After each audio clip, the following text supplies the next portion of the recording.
Jacksonville Jaguars 9-8 last year, no playoffs. It's why their 2024 win marker sits at 8.5. One drive left for the whole season. 13th in points per game, 14th in yards per game. It wasn't that the offense was terrible, but you know. I'm here, I got you. They weren't supposed to be one of the offenses in the NFL last year. They were supposed to be one of the best. Going long for Zay Jones, it's gonna be packed off. Stay in your lane, bro. No, actually don't, Spicoli. Trevor Lawrence has to be better than that tattoo artist commercial guy. A sub-90 rating, 21 touchdowns against 14 INTs. That's a lot of INTs, man. Running back the other way, 40's pushed out of bounds. Lawrence was not able to work with the same group of pass catchers on a consistent basis. Zay Jones and Christian Kirk both missed significant chunks of time.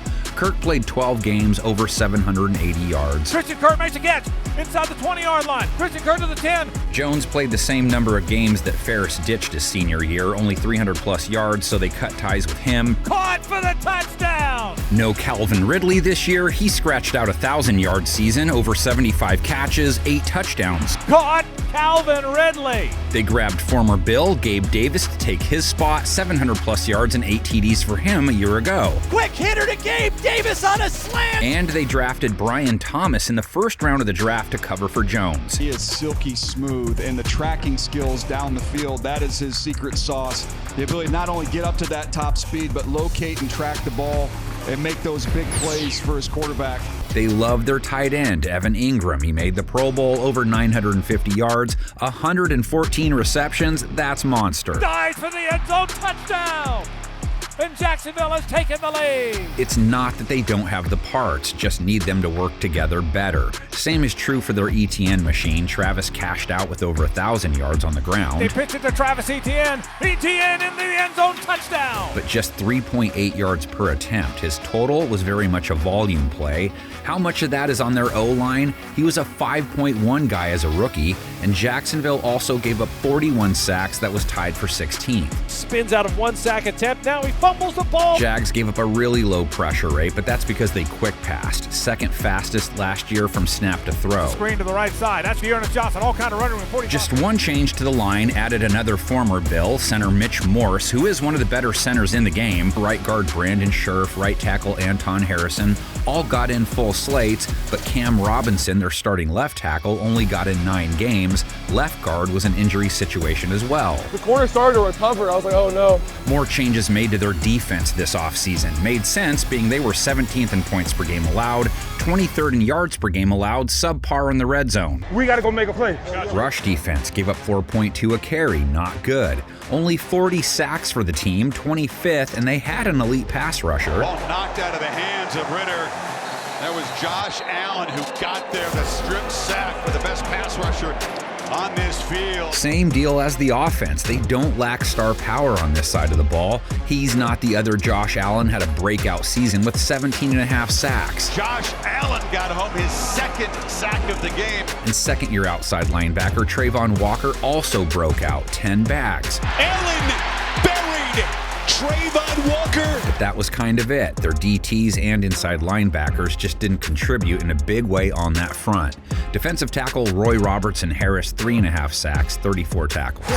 Down on the play by Robertson Harris. Folu Fotukasi, 0 sacks and only 24 tackles, so they dropped him in favor of Eric Armstead, who at least racked up 5 QBs for the 49ers last year. He gets sacked. They used a second-round pick on defensive tackle Mason Smith, too. More of a flash player coming off injury. When he first got on the field as a freshman there, everybody was raving about this is going to be a top 10 potential pick. Then the injury then was a little slow to come back from that. Their defense did feature 3 triple-digit tackle guys, though. Foye Oluwakin could be blindfolded, and he'd end up with a C-note's worth. Without one last year, 173 tackles, and that's his low over the last 3 seasons. Got away and got ripped down by Oluwakin. Second-year man linebacker Devin Lloyd put down 127 dudes. But a nice fill there by Oluwakin and Devin Lloyd. Third member of that group isn't returning, though. Safety Rayshon Jenkins, over 100 tackles, 2 INTs, a low 60s rating against. Wobbling pass intercepted Rayshawn Jenkins. Jenkins, one of two Jacksonville DBs who shined against quarterbacks last year, and the other is also not coming back. Cornerback Darius Williams, he held them to a sub-70 rate, 4 INTs, knocked down 19 passes, second most. That ball's going to be picked off. Darius Williams, 50, 45. Replacing that pair, cornerback Ronald Darby held quarterbacks to a sub-80 rating in Baltimore. Incomplete. And they signed safety Darnell Savage for Jenkins' spot. Only 10 games, and he gave up a rating near 100, so they hope for a bounce back. Slants picked off. Savage will buddy up with the Cisco kid. Might be a friend of mine, but he isn't a quarterback. Andre Cisco had 4 interceptions as well. And Tannehill to the air. Intercepted. Picked off by Cisco. Still, Jacksonville's play versus the pass as a whole wasn't a strength. Cornerback Tyson Campbell gave up a rating near 130 with 9 touchdowns allowed. Caught ball, Mike Evans, touchdown Tampa Bay. Jacksonville's return game doesn't have stud Jamal Agnew anymore, but they did snag Devin Duvernay, one of the best punt return men going. So the Jags will attack defenses with some new playmakers. Lawrence has 2 new wideouts. They get an upgrade with a swap of Thomas for Jones. Ridley and Big Game Gabe are a push. They improved their O-line with the Morris addition. They would also fare better up there if Robinson can rebound and play a full slate. They were ranked 30th by PFF last year, so they have a lot of room for growth. Defensive side of the coin, Armstead for Fatukasi makes them better.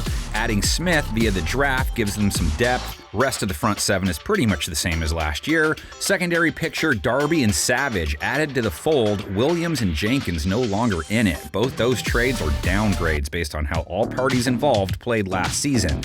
Jacksonville's 8.5 over-under designation indicates there is some lingering concern about their regression last year. They start with the floor scenario. Cleveland at home can still happen. Colts in Duval. Patriots supposed to be a tap-in. Minnesota at home, still winnable.